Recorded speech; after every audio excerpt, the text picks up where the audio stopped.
드디어 제가 태영아 사역자가 되어가나 봅니다. 제 말이 태영아스럽지 않습니까? 3살짜리 발음이지 않습니까? 제가 지난주 제 치아 때문에 수술하고 하느라고 지금 치료 중인데 지난주 주일날 태영아 전도학교 저 때문에 쉬게 돼서 참 미안하고요. 3살짜리 발음이라고 웃지 마시기 바랍니다. 이가 하나 성하고 또 말이 발음이 바로 되고 또 호흡이 잘 들어오고 잘 나갈 때 감격스럽게 찬송하시기 바라요. 감격스럽게 예배 드리세요. 여러분 주일날 예배 오셔서 감격스럽게 감동 있는 예배가 되게, 안 되면 나를 하나님 앞에 코람되어 하나님 앞에 탁 내보여야 돼요. 하나님, 내가 왜 이러죠? 왜냐? 그건 전부 다 하나님의 주권적 은혜예요. 우리는 보통 잊고 살죠. 그렇지 않아요. 얼마나 소중한지 몰라요.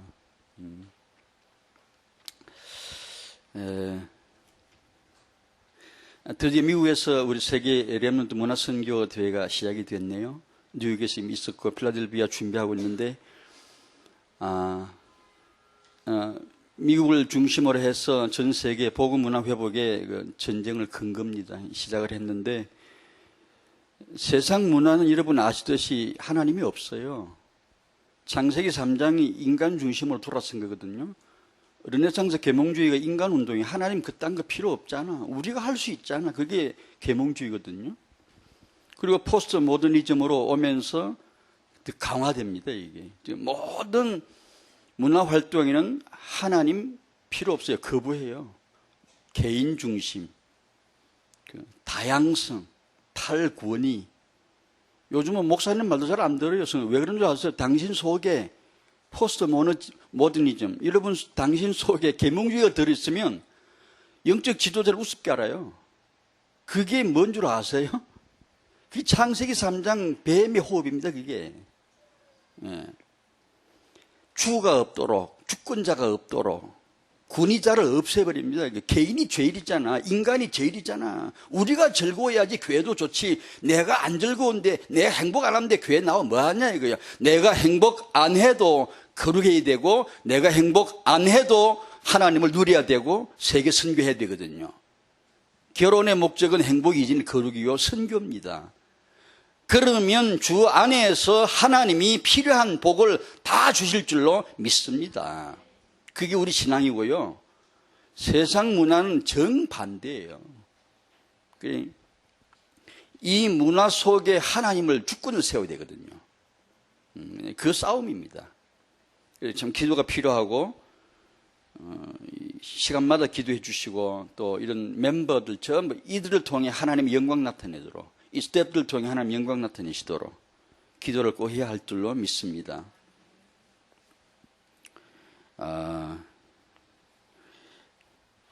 학은보고마 1과를 먼저 하시겠습니다. 에스겔로 넘어왔습니다. 서론에서 유목사님 메시지 주시기를 각인, 거기서 집중력 나옵니다. 몰입합니다. 인간은 영적 존재인데 사상이 각인될 수 있고 되는 게 인간입니다.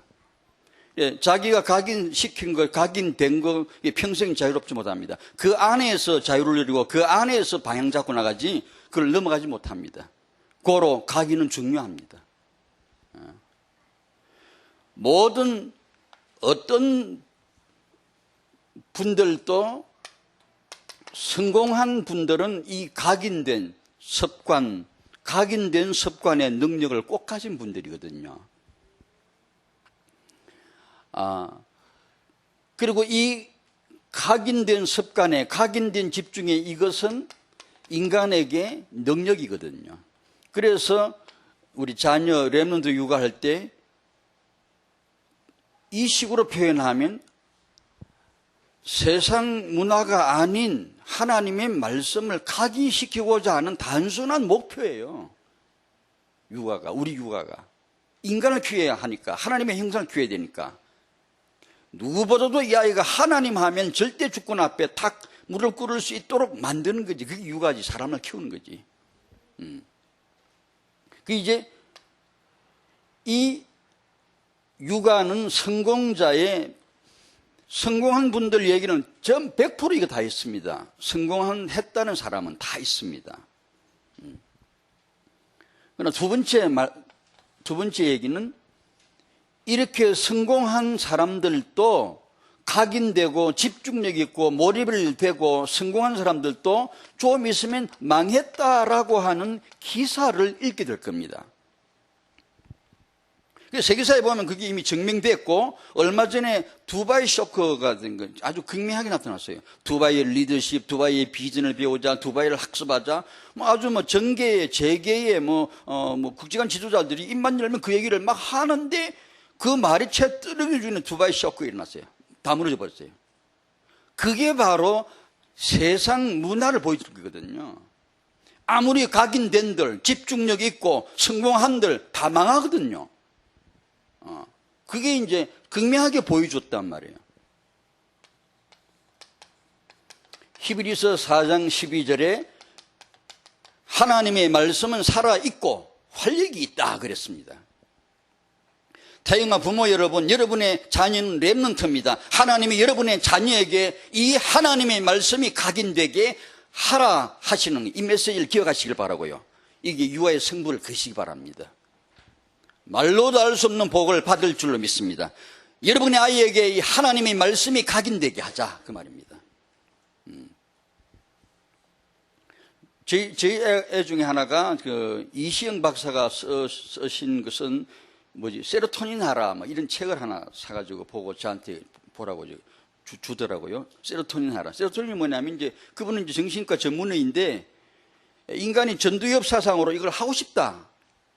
메시지를 받고 이걸 해야 되지 하고 싶은데 편도체가 옆에서 이거 싫어. 이거 하기 싫단 말이에요. 이렇게 해서 이성이 본능을 이기지 못함으로 결국 인간은 안 된다.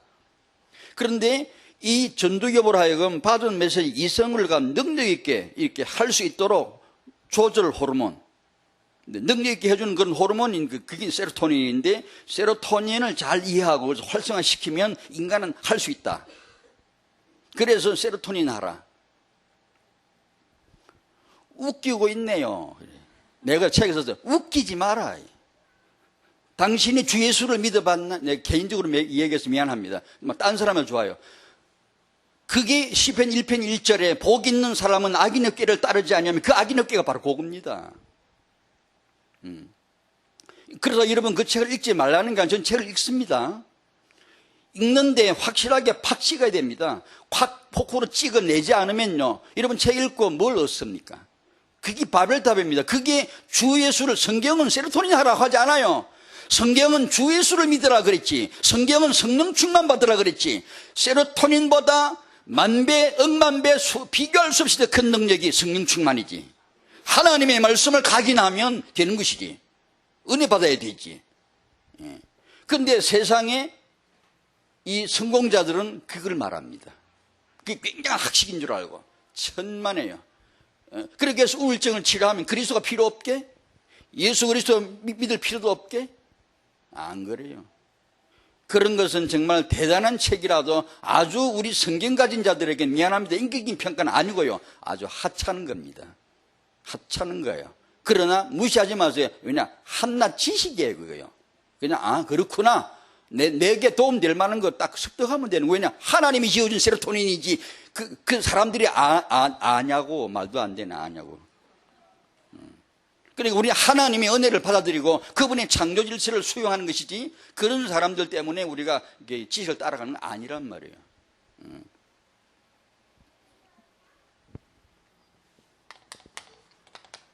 내가 뭘 하는 게 기독교가 아니고 우리는 하나님의 말씀을 받고 받은 말씀대로 따라가는 게 신앙입니다. 말씀 받기 전에 나온 기도 하나님 배척합니다. 말씀 받기 전에 나온 예배 그딴 거 필요 없어요. 하나님 그거 받지 않아요. 말씀 받지 않았는데 하는 봉사헌신, 그건 하나님 영광 아무 상관없어요. 하나님 쳐주지 않아요. 내가 할 수 있는 게 기독교 아니에요. 난 못해요. 안 돼요. 말씀을 받고 받은 대로 따라가는 거예요. 더도 덜도 없어. 믿음 좋은 사람은 그러지. 아니요. 기독교는 다 원래 그렇게 되는 거예요. 다. 이게 말씀. 그리고 우리가 이 말씀의 군이, 왜 그러죠? 이 하고 보면 서론에서 나온 말씀이에요. 이 말씀은 놀랍게 해석 내리죠. 성경 자체가 하나님이라는 거예요. 그래도 우리가 말씀에 올인 안 할 수 있습니까? 이른다는데, 지금 이렇다는데, 말씀이 곧 하나님이시라는데, 우리가 그래도 말씀에 올인 안 할 수 있습니까? 무슨 양심으로? 우리가 크리스찬이라면. 여러분, 타영아 부모 여러분, 하나님의 말씀 받으시기 바랍니다. 말씀에 은혜 받으시기 바랍니다. 틀림없어요. 말씀에 집중하셔야 돼요. 말씀 받지 않고 신앙생활 잘해보려고 가상합니다만 안 될 걸. 된 적이 없는데 지금까지. 아브라함이 된 적이 없는데 그게 지금. 한 사람도 말씀 받지 아니하고 해가 된 사람이 한 번도 없는데 어떻게 내가 할 수 있겠어요? 안 돼요. 말씀 받아야 되거든요. 성경은 하나님 말씀이라는 겁니다. 이게 이제 절대 권위입니다, 이게. 이걸 우리는 이제 믿음으로 인정하고 복종하는 것이죠. 말씀은 모든 것에 선제합니다. 모든 것에 앞서 먼저 말씀. 예배를 위하여 먼저 말씀. 말씀 없는 예배, 신령과 진정한 예배가 안 돼요. 그건 지 맘대로 하는 거예요. 그냥. 그 예배가 아니죠. 그러니까, 기도, 소용없어 해봤자 안 돼요. 기도를 위하여 선제되는 게 말씀이에요. 말씀을 받고 보니까 할 말이 튀어나오는 거예요. 감사합니다. 감격됩니다. 눈물 납니다. 저도 예수님 사랑하고 싶네요. 저도 예수님께 다 드리고 싶네요. 이런 고백이 나오는 그게 기도입니다.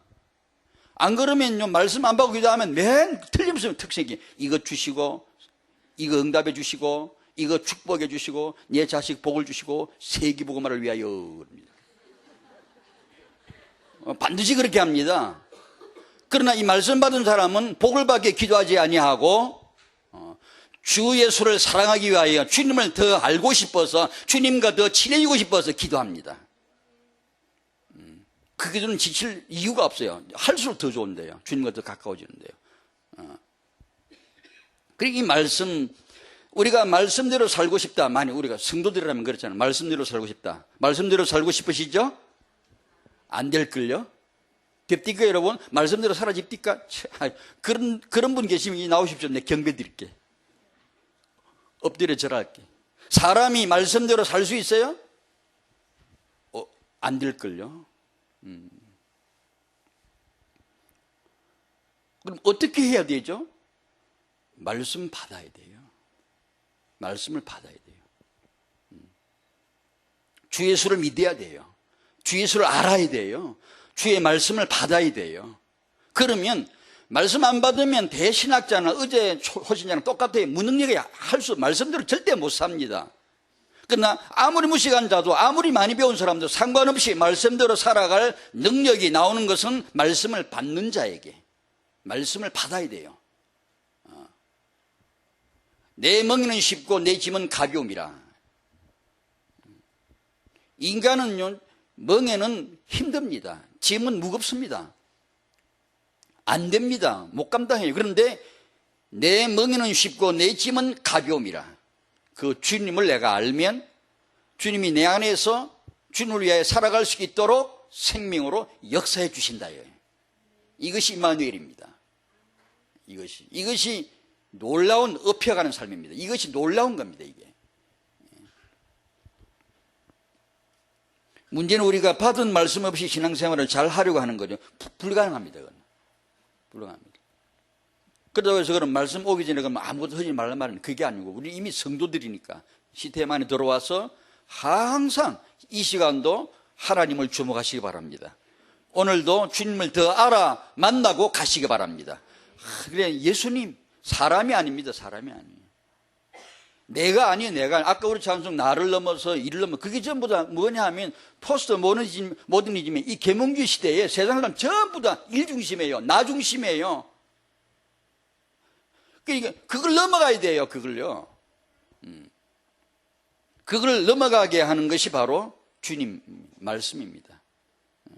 그때 우리는 인도받죠. 내 뜻을 이루는 게 기독교가 아니고 복음이 아닙니다. 기도가 아닙니다. 하나님의 뜻이 이 땅에 이루어지고 하나님의 계획이 내 삶에서 성취되어지고 오직 그거죠. 그게 말씀이에요. 그렇게 하다 보면 하나님은 내 영혼 육신 하나님의 시간표를 쫓아서 얼마든지 하나님이 인도해 주실 줄로 믿는 거죠. 아멘, 아멘이죠. 그건 아무 염려할 게 없죠. 아무것도 염려할 게 없죠. 지금 이 시간에 작동 중인 시계는 딱 하나입니다. 저 벽시계가 아니고 하나님의 주권입니다. 하나님의 나라입니다. 지금 하나님의 임재입니다. 우리가 그분 앞에 모인 겁니다. 지금 하나님의 말씀이 지금 이 모든 걸 주재합니다. 그 누구도 한 분도 예외 없이 이 하나님의 주권 아래에 있습니다. 이걸 모르면 자기중심으로 살고 이걸 알면 은혜 받으면 그리스도를 위하여 이 말이 이제 나오는 겁니다. 내가 나를 위하여 사는 게 인생 아니거든요. 그 모를 때 그러거든요.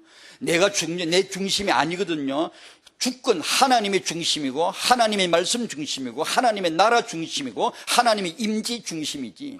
예배 가운데 와서 하나님 중심 임재 중심이 안 되면 내가 와서 예배하고 내가 와서 순서 내가 가고 예배 맨날 해봐자 하나님 만나 하나님 임재를 몰라요. 감동이 없다고요. 말씀이 들어오질 않는다고요. 그런데 말씀을 안 받는데 말씀대로 살아갈 수가 있나요? 없지. 말씀대로 살아갈 능력은 내게 있지 않아야 해. 말씀이 받으면 거기서 일어나거든요. 그러니까 이게 이 시간도 우리 타영아 전도학교 시간 오직 하나님을 주목하는 겁니다. 그게 타영아 성공이란 말입니다. 오늘 이제 창세기 27장 읽으시기 전에 서론을 좀 말씀드릴게요. 그리스도를 위하여 하나님의 주권 아래에 있는 데라의 족보입니다. 잘 아시는 오늘 말씀의 배경이니까 조금 예전에도 좀 이렇게 설명을 했습니다만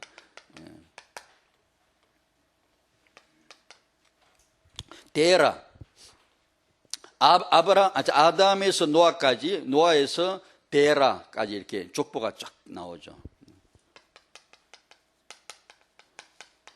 아브라함의 아내 사라입니다. 데라의 딸인데 사라가 그의 어머니는 누군지 모르겠어요. 모르는데 아마 언약 가문의 1대 을장인데 1대 몸짱 을장입니다. 그 나이 많은 할매 사라도 무슨 사람들이 보고 감탄할 정도였다면 대단한 미모였던 것 같아요. 하와 다음으로 속설에 보면 하와 다음으로 예뻤다 그러던데 이 예쁜 딸을 아브라함하고 결혼하도록 했습니다. 아브라함의 형제가 나홀임을 알죠. 나홀의 아내는 밀가입니다. 또 여기 이제 하란이 있고 여기 이제 사라가 있겠죠. 있는데 이쪽으로 시집을 왔습니다. 아브라함의 아내 사라는 자기 남편에게 출하함으로 복종함으로 모든 아내의 모델이 됩니다. 아내는 이런 거다. 성경적 아내는 이런 것이다 라고 보여줬습니다. 계몽주의 세상 문화에 젖은 여성들은 절대로 못 누리는 복입니다. 이게 알 수가 없겠죠. 사라 90살에 아들을 낳았습니다. 언약의 아들 이삭을 낳았습니다. 이삭을 낳고 이삭이 37세, 사라 자기 나이 127세에 이 아들 장가도 못 보내고 며느리도 못 보고 죽습니다. 그리고 나서 한 3년 지나서 이제 아브라함이 서둘러서 자기 아들 장가 보내려고 창세기 24장이 나오죠. 아들을 장가 보냅니다. 그 장가 보낸 내용이 아브라함의 종을 이 나홀의 성으로 보내가지고 내 아들을 위하여 아내를 찾아오라, 택하여 오라 이렇게 해서 보냈습니다. 그래서 만난 이삭의 아내가 오늘 이제 리브가입니다.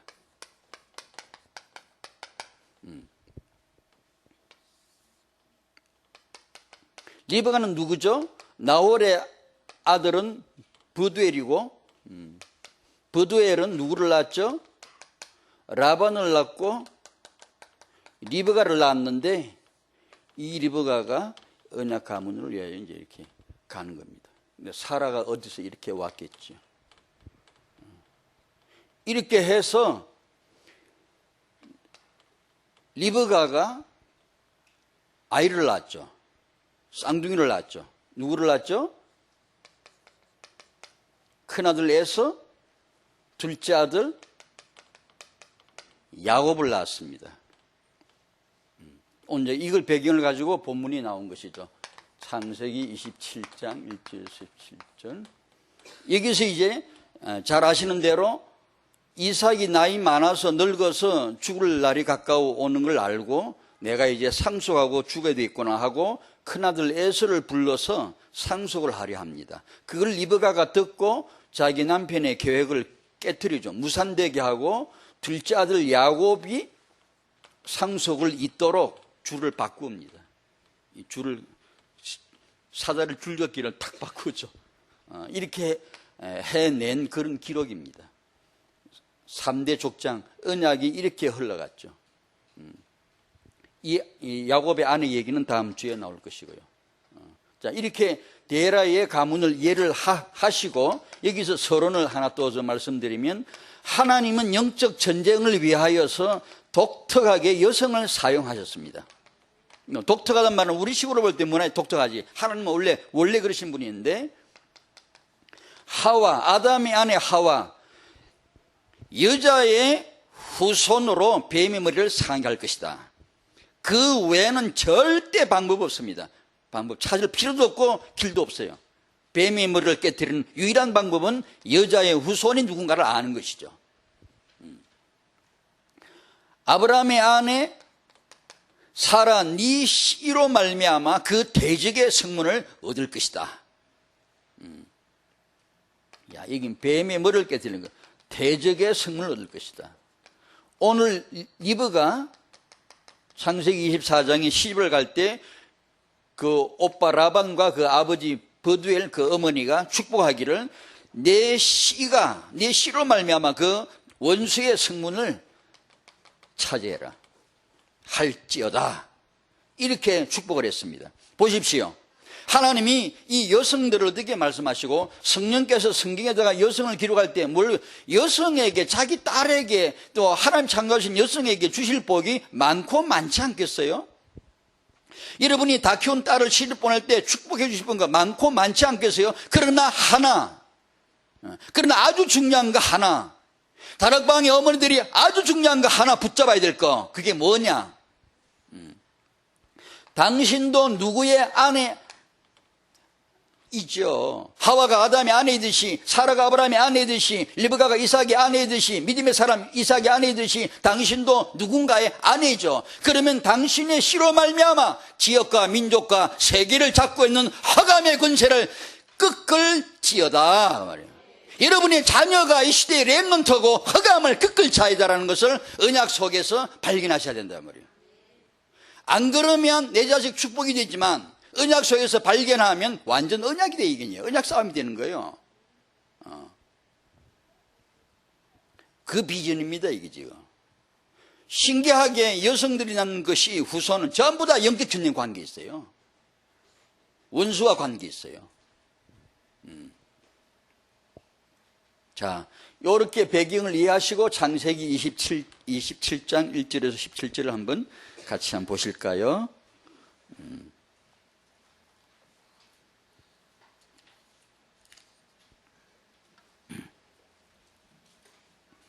자, 이미 설명 나왔기 때문에 이제 본문 읽으시면 금방 이해되시고 또 메시지 정리는 뭐 간단하게 지나가도 될 것 같습니다.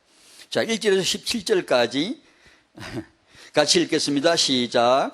이삭이 나이가 많아 눈이 어두워 잘 보지 못하더니 맏아들 에스를 불러 이르되 내 아들아 하매 그가 이르되 내가 여기 있나이다 하니 이삭이 이르되 내가 이제 늙어 어느 날 죽을는지 알지 못하니 그런즉 내 기구 곧 화살통과 활을 가지고 들에 가서 나를 위하여 사냥하여 내가 즐기는 별미를 만들어 내게로 가져와서 먹게 하여 내가 죽기 전에 내 마음껏 내게 축복하게 하라. 이삭이 그의 아들 에서에게 말할 때에 리브가가 들었더니 에서가 사냥하여 오르고 들로 나가매 리브가가 그의 아들 야곱에게 말하여 이르되 내 아버지가 내 형 에서에게 말씀하시는 것을 내가 들으니 이러시기를 나를 위하여 사냥하여 가져다가 별미를 만들어 내가 먹게 하여 죽기 전에 여호와 앞에서 내게 축복하게 하라 하셨으니 그런즉 내 아들아 내 말을 따라 내가 내게 명하는 대로 염소 떼에 가서 거기서 좋은 염소 새끼 2마리를 내게로 가져오면 내가 그것으로 내 아버지를 위하여 그가 즐기시는 별미를 만들리니 내가 그것을 내 아버지께 가져다 드려서 그가 죽기 전에 내게 축복하기 위하여 잡수시게 하라. 야곱이 그 어머니 리브가에게 이르되 내 형 에서는 털이 많은 사람이요 나는 매끈매끈한 사람인즉 아버지께서 나를 만지실진데 내가 아버지의 눈에 속이는 자로 보일지라. 복은 고사하고 저주를 받을까 하나이다. 어머니가 그에게 이르되 내 아들아 너의 저주는 내게로 돌리라. 내 말만 따르고 가서 가져오라. 그가 가서 끌어다가 어머니에게로 가져왔더니 그의 어머니가 그의 아버지가 즐기는 별미를 만들었더라. 리브가가 집안 자기에게 있는 그의 맏아들 에서의 좋은 의복을 가져다가 그의 작은 아들 야곱에게 입히고 또 염소 새끼의 가죽을 그의 손과 목에 매끈매끈한 곳에 입히고 자기가 만든 별미와 떡을 자기 아들 야곱의 손에 주니까지 읽었습니다. 리브가 이제 다 했습니다. 주도 면밀하게 계획하고 준비 다 해주고 이제 야곱의 손에 딱 들려 이제 야곱 차례입니다. 야곱의 아버지에게 들어가서 완전 연극을 하죠. 거짓말하고 성대 묘사도 했겠지 하고 털을 붙여가서 에서 행세를 하고 축복을 받아 나왔죠. 그 얘기입니다. 이 말씀은 여러 가지 해석상 분분합니다. 예를 들면 리브가를 좋게 보기도 하고 아주 그 태반이 좀 안 좋게 보기도 하고 이렇게 하는데 그건 정답을 찾지 마십시오. 이게 딱 답이다. 답은 예수밖에 없습니다. 다만 그리스도를 위하여 도움되는 쪽으로 이해를 하면 안 되겠습니까? 자, 그래 첫 번째 하나님의 주권 속에서 이삭의 아내된 리브가 그리스도를 위하여 준비된 아내입니다. 이미 설명했기 때문에 간단하게 정리할게요. 창세기 25장 결혼하는데 완벽한 정말 완벽하다기보다는 어떤 참 성경상으로 보기에 아담 하와 이후에 정말 더 이상 보기 힘들 정도로 모델입니다. 이 신랑은 저런 거구나. 특히 또 아버지가 자기 자녀를 장가 보내는 모델이 저렇게 장가를 보내는구나. 그냥 제시한 것 같습니다. 이 아버지가 아들 장가 보내기에 하나님의 인도를 받죠. 거기서 인도받은 예비되어진 신부의 모델 리브가이죠. 자, 결혼과 임신에 대해서는 다음 주 한 번 더 할까 싶어서 한 번 더 주제를 남겨놨습니다. 2번 하나님의 주권 속에서 야곱의 어머니 된 리브가입니다. 리브가는 불임녀다. 잘 치는 내용이죠. 이삭의 기도로 응답을 받아 임신했습니다. 그저 깊은 내용을 모르고 너무 쉽게 말하는 것 같아서 좀 그렇기도 합니다만, 그러나 성경적으로 볼 때 혹시 아내가 불임이 있으면 그 남편이 아내를 축복하고 하나님께 기도해 보십시오. 그리고 기도할 언약이 뭔가를 가만히 말씀을 주목해 보십시오. 강단에서 나오는 말씀을 하나님의 입이라 생각하고 가만히 들어보십시오. 말씀 잡아야 됩니다. 말씀 붙들어야 돼요. 말씀에 사로잡혀야 돼요. 말씀 안 받고 그건 절대 신앙생활 아닙니다. 그거 안 됩니다, 여러분. 아무리 하려고 해도 안 됩니다, 그게. 그러니까 말씀을 딱 언약을 받고 그리고 하나님 앞에 한번 기도해 보십시오. 이 리브가가 기도로 말미암아 임신을 하고 임신 중에 임신부가 기도해가지고 놀랍게도 하나님의 말씀을 받더라고요. 하나님이 임신부에게 말씀을 주시더라고요. 꼭 같습니다. 여러분이 주일날 강단 앞에 오셔서 받는 그 말씀 속에는 당신과 당신 후대 향한 하나님의 계획이 있습니다. 그게 말씀 들으실 때 나와 내 후대에 향한 하나님의 계획이 들려지시기를 축원합니다. 그래서 우리가 예배 드리잖아요. 그래서 말씀 듣잖아요. 그 말씀은 하나님의 말씀이다. 이게 말씀. 하나님은 나와 내 후대에 대한 계획이 있으시다 이거예요. 분명히. 그 말씀 듣다가 그 말씀을 받는 거죠.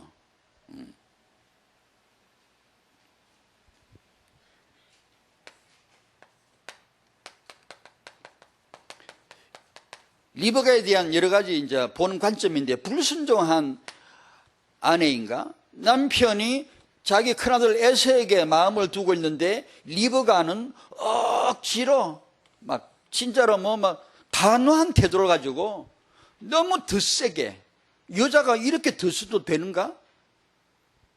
아니 시어머니는 만난 적은 없지만 얘기 들었을 거 아니에요. 사라는 시어머니는 자기 남편을 주라고 복종했다는데 이 며느리는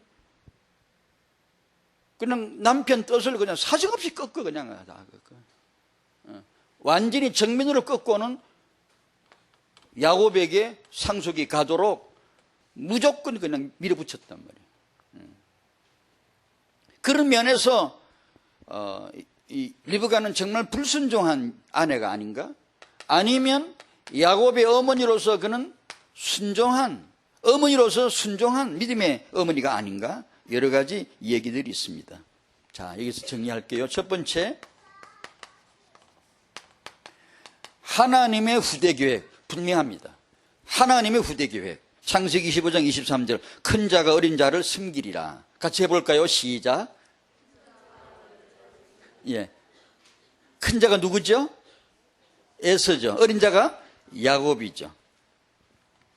하나님은 이 자식을 하나인데 약속의 후대로 만드는데, 여기에 하나님은 자신의 주권을 발동시킵니다. 명백한 하나님은 자신의 온전한 주권을 확실하게 발동시킵니다. 어떻게 보면 타인과 관점으로 보면 이게 세계복음화거든요. 하나님이 이 자식이 누가 하나 잉태되고 태어나고 자랄 때 어떤 어머니가, 유목사님 어머니 모친께서 그렇게 애타게 기도하셨다는데 아무도 몰랐지. 하나님이 분명히 작업하신 줄로 믿습니다. 분명히. 아무도 모르고 우리는 그냥 어머니가 자기 아들이니까 애타게 정말 이렇게 축복하고 기도하나 보다. 거기는 하나님의 주권이, 그분의 은혜가, 그분의 말씀이 역사하신 것이죠. 그렇지 않고 어떻게 그런 일이 있겠어요? 오늘 메시지는 분명합니다. 하나님은 후대계획이 있으세요. 분명히. 하나님이 오늘 누군가 또 하나의 리브가를 향해 찾아가시고 그 어머니에게 말씀을 주실 것이고, 리브가와 같은 하나님의 언약이라면 완전히 생을 다 걸어버리는, 사정없이 걸어버리는, 오해를 받아도 무슨 이게 상황이 닥쳐도 하나님의 말씀은 이루어져야 된다. 물론 그 이전에 더 잘했으면 좋겠지만 아쉬운 점은 있지만, 그러나 결과를 볼 때 리브가는 꼭 했어야만 한 걸 한 거예요. 꼭 했어야만 한 걸 한 거예요. 그러니까 그런 이 시대의 리브가가 되는 하나님이 말씀을 주시는 그 은혜가 오늘 있을 줄로 믿습니다. 한 분이라도, 아니면 여기 계신 어머니들이 싹 다 오늘 이 시간 말씀을 받을 줄 아는 어머니, 언약을 받고 거기에 생을 걸 수 있는 어머니가 되시기를 축원합니다. 하나님이 찾으시겠죠. 그걸 만드시겠죠. 약속의 자녀, 약속의 후대. 자, 이걸 바울이 로마서 9장 11절, 12절, 13절에 그렇게 기록을 해놨습니다. 리브가 임신 중의 얘기인데 11절에 그 자식들이 아직 나지도 아니하고, 리브가 뱃속에 있죠. 지금 이 에서와 야곱이 아직 나지도 아니하고, 무슨 선이나 악을 행하지 아니한 때에 택하심을 따라 되는 하나님의 뜻, 하나님 주권입니다. 택하심을 따라 되는 하나님의 뜻이 행위로 말미암지 않고 오직 부르시는 이로 말미암아 서게 하려 하사 리브가에게 말씀을 주셨어요. 임신 중에 큰 자가 어린 자를 섬길 것이다. 하나님이 나는 야곱은 사랑하고 에서는 미워하였다. 함이라. 말라기 1장 2절을 바울이 인용하는 겁니다. 자, 물어볼게요. 하나님의 후대 계획이 분명하죠? 하나님의 후대 계획이 지금 분명하죠? 하나님의 뜻이, 후대를 향한 뜻이 분명하죠? 큰 자가 어린 자를 섬기리라.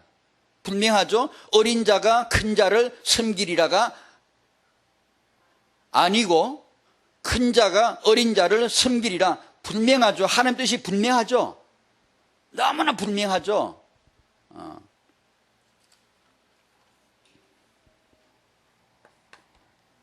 이삭은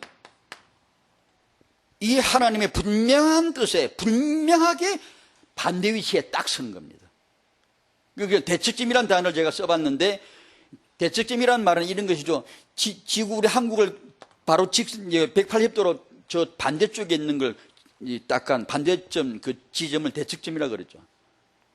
완전 반대. 하나님은 지금 상속자를 야곱을 상속자로 좀 딱 정했는데 주권이죠. 그런데 이삭은 상속자로 에서를 딱 찍고 있는 거예요. 완전히 대척점을 이루죠. 완전히 정반대예요. 큰일 났잖아요. 큰일 났잖아요. 이거 어쩔래요? 여러분 집에서 부부 사이 이런 일이 벌어지면 어쩔래요? 여러분의 남편이 이러면 어쩔래요? 지금 에서가, 큰아들 에서가 이 동생이 내 복을 빼앗았다고 막 분노했죠. 아버지도 에서 보고 네 동생이 네 복을 빼앗아갔다 그랬죠. 저도 예전에 메시지 할 때 이 야곱이 간사한 놈이 빼앗아갔다고 그렇게 얘기했습니다. 에서도 그러고 나도 그러고 이삭도 그러고 죄다 야곱 저 자식이 빼앗아갔다고 그랬어요.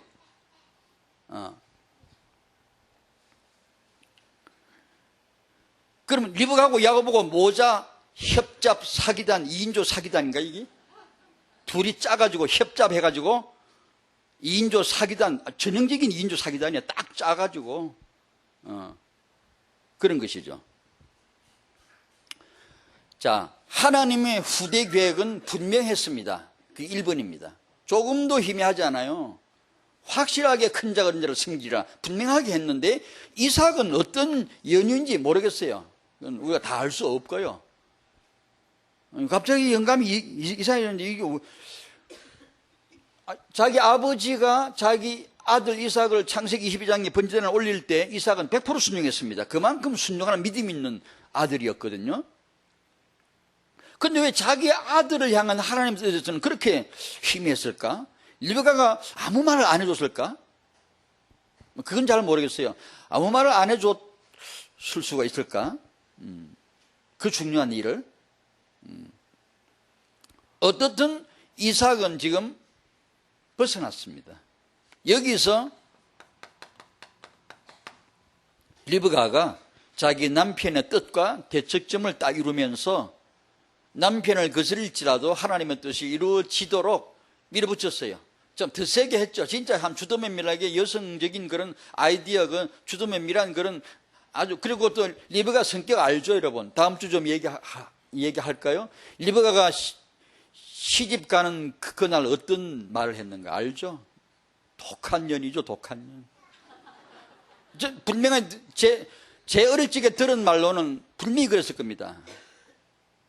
그 어머니나 또 이게 조부모님이 계셨더라면 두 말도 안 한마디로 딱 잘라서 나 가겠다고, 시집 가겠다고. 그 길이 800km입니다. 여러분 시집을 서울에서 대전 오는 게 아니에요, 그게. 차도 없고, 그는 한 번 가면 끝이에요. 저 시베리아 동쪽부터 800km면 신주에서 부산 정도 그 거리인데, 옛날에 그건 완전 시집 가면 끝이요. 그런데 이 나이 어린 처녀가 글쎄 단 한마디에 나는 시집 가겠다고 딱 잘라 얘기해버립니다. 그때 저는 분명히, 제 어릴 적에 많이 들어봐서 어른들, 분명히 그 엄마 할머니가 이 독한 년 그랬을 거예요. 아주 독한 사람이에요. 그 이제 임신 중에 왜 그렇게 말했죠? 다음 주에 얘기하겠습니다. 하나님의 뜻이라는데, 여호와의 인도라는데, 아브라함의 종이 여호와의 인도요 하나님의 계획이요 착착착착 이렇게 딱 되었다. 이게 리브가다. 막 두말할 거 없어. 예, 그럼 가죠. 딱. 친정 엄마, 오빠, 아이고, 좀 더 있다가, 근데 지금 갈래? 참, 이게 성격이 뚜렷합니다. 캐릭터가 뚜렷해요. 하나님의 말씀이라는데, 여호와의 명이라는데, 주저할 거 없어. 그냥 바로 가버렸어요, 그냥. 이게 그런 성질이 나타나요. 하나님의 말씀을 받았는데, 그 주저할 수가 없어요. 그냥 단호하게, 아무리 자기 남편이라도 그냥 칼자루씩 딱 자르고, 이건 안 되는 거야. 네가 복 받아야 돼. 야곱이 들들들 떨고, 아니, 그러다 들킬 텐데, 분명히 들킬 텐데, 복은 고사고 저주받으면 어디 갑니까? 아버지 입에서 저주 나버리면 이제 큰일 나. 이제 큰일. 이거 완전 도박이야. 이건 위험한 거예요. 족장시대에 그 아버지 한마디는 완전히 그걸 끝이거든. 얼마나 위험합니까? 이게 야곱이 들들 떠니까 어머니 보세요. 이때 시집 올 때 하는 말과 똑같아. 성격이 그대로요. 저주는 내가 받으마. 너는 가서 복을 받아라. 빨리 내 말만 듣고 따라 내 말 시킨 대로 해. 왜냐? 내 말은 하나님 말씀이니까. 하나님의 계획이었으니까. 과감하게 자신 있게 얘기하죠. 이게 받은 말씀입니다. 이게 받은 말씀이에요. 그래서 리브가가 하나님이 계획하신 대로 야곱이 복을 받도록, 큰 자가 어린 자를 섬길 수 있도록, 섬기게 되도록 해냈습니다. 하나님의 주권적인 언약인데 이 시간표가 우리에게 있나 봐요. 이런 믿음과 담대함과 딱 순종함이 우리에게 필요한가 봐요. 이제 이 하나님의 주권은 분명한데 이제 우리에게 우리 시간표가 뭐냐? 하나님의 말씀을 딱 받고 깨끗하게 딱 결정 내리는 거죠. 그게 이렇게 인간적으로 무슨 이렇게 사회적으로 무슨 이게 막 관계를 여가 생각하는 게 아니고 하나님의 말씀을 따라 딱 결정하는 것이죠. 언약대로 말씀대로 야곱이 아버지의 대를 잇도록 해내는 거죠.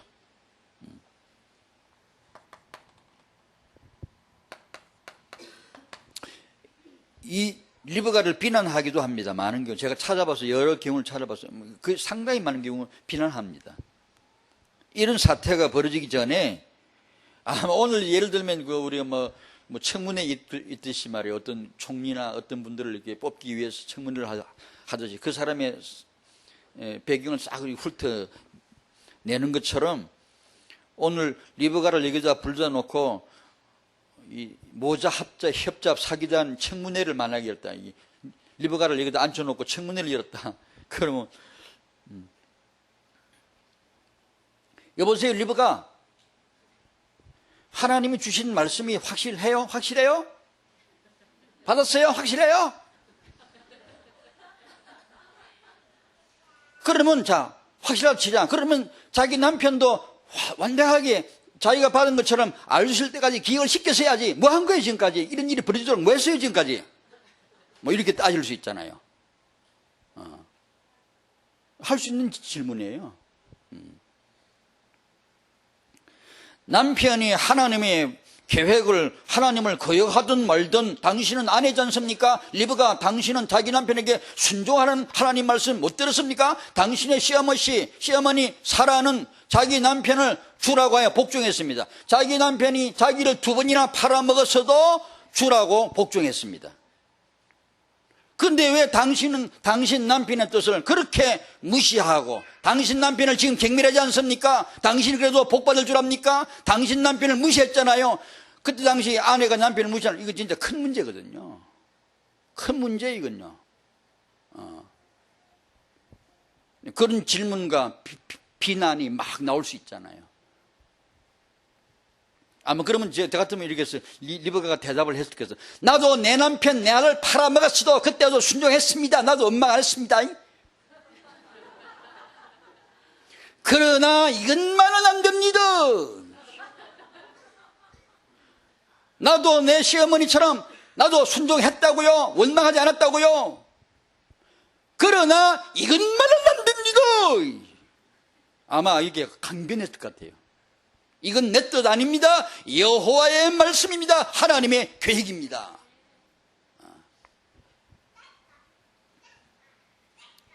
하나님이 다 알아서 이루실 텐데, 그분이 다 알아서 하실 텐데, 여자가 왜 이렇게 설쳤습니까? 왜 집안이 이게 풍비박산, 큰아들 둘째 아들 완전히 원수 만들고, 당신 남편은 완전히 의지 꺾어놓고 뭐 했다는 겁니까? 이 집구석이 뭡니까? 당신 집 이래가 되겠습니까? 라고 비난할 수 있잖아요. 인간적으로 봐서 집안에 문제 오는 것이 큽니까? 하나님의 말씀을 대적한 결과로 오는 이 문제가 더 큽니까? 리브가는 아마 끝까지 하나님의 언약을 이게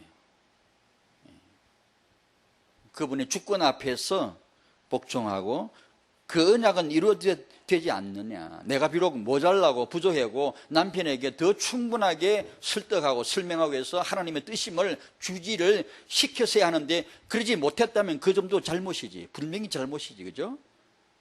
분명히 잘못입니다. 자기 남편이 정신이 심해져 가면 갈수록 더 확실하게 주지시키고 야곱입니다. 영감! 야곱! 계속 했어야지. 자꾸 헛소리 비슷하게 하고 그러잖아요. 지금 이사야. 그러니까 영감 들어봐요. 야곱이에요. 자꾸 이렇게 이런 일을 하기 전에 그걸 주지시키고 더 했었어야만 하지. 그게 당연하죠. 옳죠. 그런 점은 실수라고 칩시다. 그래도 그날 당신이 그날 리브가였다면 어떻게 했겠어요? 그런 실수 중에서라도 그래도 리브가는 자기가 꼭 했어야만 한 것을 했다고 봅니다. 그래서 오늘 그 다음 렘넌트의 어머니 있는 이 아래 내용은 결혼과 임신 부분은 다음 주에 한 번 더 하기로 하고 바로 결론으로 들어가랍니다.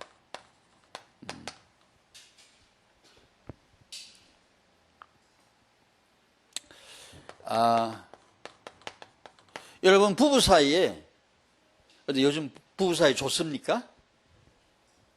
잘 지냅니까?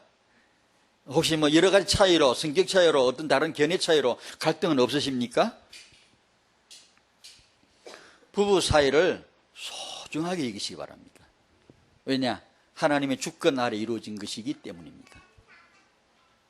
아니 난 남편하고 너무 안 맞는데 이 부부도 안 맞았어요. 너무 안 맞아요. 하나님의 주권을 인정하셔야 돼요. 내가 만난 아내, 내가 만난 남편, 하나님의 주권 아래서 이루어진 것으로 인정해야 되고 아주 소중하게 여기셔야 돼요. 조금도 소홀하지 마셔야 돼요. 남편은 아침에 새벽에 기도할 때 하나님 오늘 내가 남편으로서 내 아내에 대한 책임과 사랑이 오늘 해야 될 책임과 사랑이 뭐죠? 물어보셔야 돼요. 그리스도를 위하여 내가 오늘 내 아내 된 자를 내가 어떻게 사랑해야 될지 하나님 오늘 뭐죠? 라고 물어보셔야 돼요. 아내 된 자는 새벽에 일어나서 내가 아내입니다. 내 남편에 대한 복종과 이 책임이 뭔지 하나님 가르쳐 주십시오. 오늘 제가 제 남편에게 해야 될 복종이 뭔지 일러 주십시오. 말씀을 구하셔야 돼요. 부부는 소중합니다. 하나님의 주권 아래에 맺어진 거고 절대 이것은 하나님의 주권 넘어 있는 게 아닙니다. 고로 아무리 내가 부부 사이에 갈등이 있고 혹시 문제가 있다 할지라도 빨리 넘어서야 되고 언약 앞에 소중하게 이기셔야 됩니다. 소중하게.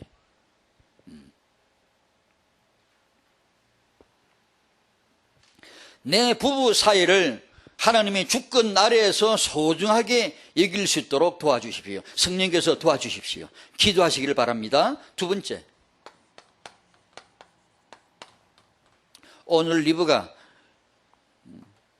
하나님은 렘넌트를 세우실 겁니다. 하나님은 여러분의 후대를 복주고 싶으십니다. 하나님은 후대를 세우셔야 하거든요. 그건 하나님의 전형적 하나님의 영역이에요. 하나님의 계획이에요. 하나님의 사역이라고요.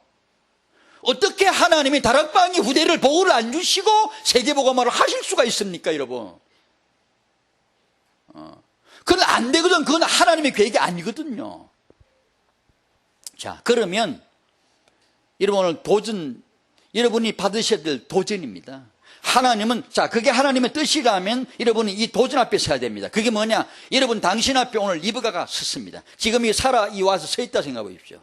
리브가가 오늘 증인으로 포럼자로 서 있다고 생각해 보십시오. 여러분을 도전하는 겁니다. 리브가와 같이, 리브가처럼 리브가를 넘어갈 수 있는 그런 언약을 가진 어머니, 말씀을 받을 줄 아는 어머니, 받은 말씀을 위하여 생을 걸 줄 아는 어머니, 복음, 내 자식에게 하나님의 언약 복음을 전수하고 렘넌트의 규모를 세우는 일에 최우선으로, 국영수가 아니고 다른 어떤 것이 아니고 악인의 서적이 아니고 악인의 꾀가 아니고 악인의 공부가 아니고 하나님의 언약을 온전히 생을 걸고 최우선으로 내가 내 자식에게 전수하려고 하는 그런 어머니가 되기를 도전하고 있지 않습니까? 하나님, 제가 어머니입니다. 하나님의 말씀을 받을 줄 아는 어머니가 되기에 주옵소서. 하나님, 제가 내 자식을 축복할 능력이 없습니다. 그리고 내가 축복해 받자지요. 하나님의 말씀 받고 받은 말씀을 완전히 생을 걸고 이 말씀을 내가 전수하기로 하는 어머니가 되기에 주시옵소서. 나는 능력 없습니다. 그러나 내 멍에는 쉽고 내 짐은 가볍다고 하셨잖아요. 주님을 아시기 바라요. 주의 말씀을 받으시면 우리도 어머니 응답, 어머니 성공할 수 있으라고 믿습니다. 우리도 아빠로서 성공할 수 있으라고 믿습니다. 왜냐? 주님 말씀 받으면. 오늘 이 도전입니다. 당신 앞에 리브가가 서 있습니다. 지금 나는 그 시대의 리브가였다. 오늘 2010년, 2011년 세계복음화 다락방에 리브가들이 되십시오 라고 리브가가 포럼하는 겁니다.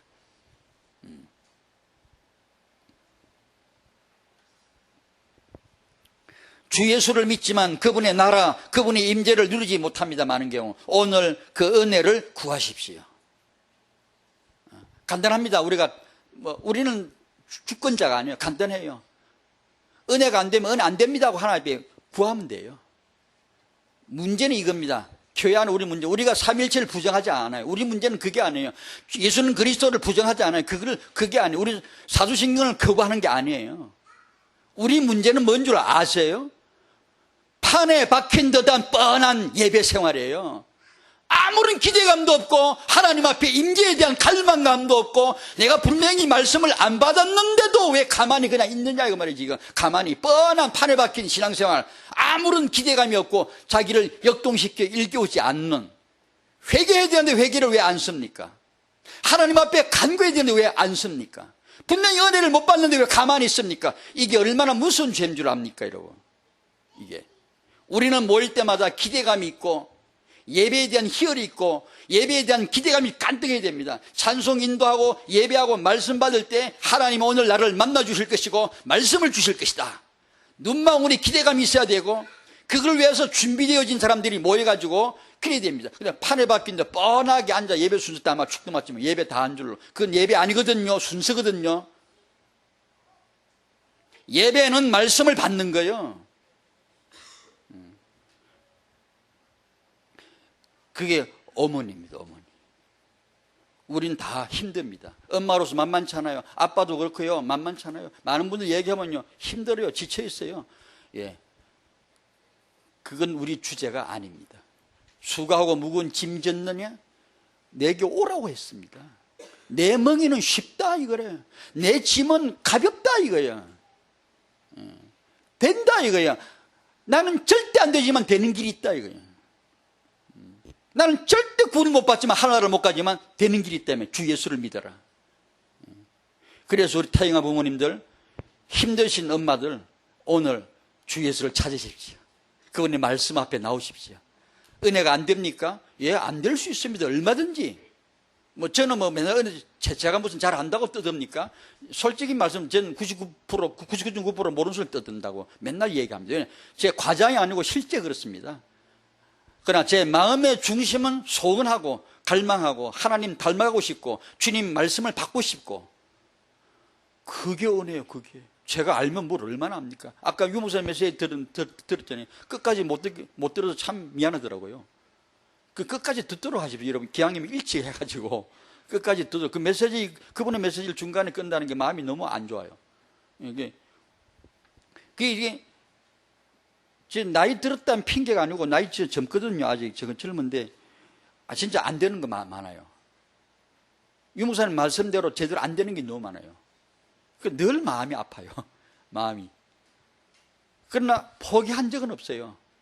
말씀 받고 또 받고 기도하고. 그래서 이제 젊은이들, 우리 집 아이들에게도 얘기하고 또 우리 젊은 분들에게 젊은 분들 빨리 알아들으세요. 이 젊은 사람들은 가능성이 무슨 가능성이냐면 그 시스템이 빨리 깨달아져야 돼요. 빨리. 그분이 가지신 복음의 누림과 전도의 시스템이 빨리 딱 들어와야 돼요. 그 젊은 있는 게 아주 쉬워요. 가능해요.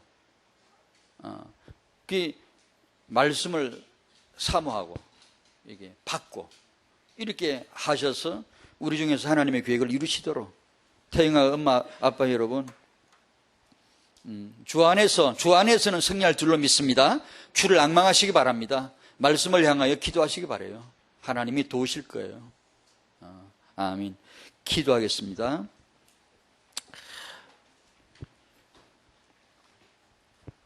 하나님, 남편과 아내로 만났는데 분명히 하나님의 주권 아래에서 만났는데 부부인데 그 부부 사이에 혹시 갈등이 있고 불편함이 있는 부부가 있다면 오늘 조용히 그들을 만나 주시옵소서. 부부가 소중함을, 부부는 하나님의 주권임을, 이 결혼이 하나님의 계획임을, 하나님의 축복 가운데 이루어졌음을 알게 도와주시고 나를 넘어 우리의 문제를 넘어 있는 하나님의 계획을 보도록 은혜를 부어 주시옵소서. 그래서 부부가 비록 안 맞는 게 많을지라도 하나님의 계획을 이루어가는 부부가 되도록 남편에게 아니면 아내에게 하나님의 말씀을 부어주시고 눈을 열어 주시옵소서. 어머니로서 임신을 하고 출산하여 아이를 키우는 그런 어머니 중에 육아 현장에서 지치고 힘든 많은 어머니들에게 하나님 오늘 찾아주시고 이 어머니가 오늘 이 시대에도 동일한 하나님의 후대 계획을 가지시고 이 어머니를 축복하시며 어머니를 살리신다는 하나님의 메시지를 들려주시고 어머니가 회복이 되게 해 주시옵소서. 어머니에게 말씀이 들려지고 말씀을 받고 말씀 받은 자가 어머니요 말씀 받은 것을 위하여 생을 걸 수 있는 그런 어머니가 되도록 도와주시옵소서. 하나님의 계획을 다락방의 모든 성도 가정 부부를 통하여 아버지를 통하여 렘넌트를 통하여 이루어 주시옵소서. 리브가와 같은 수많은 리브가가 일어나게 하여 주옵소서. 예수님의 이름으로 기도하옵나이다. 아멘.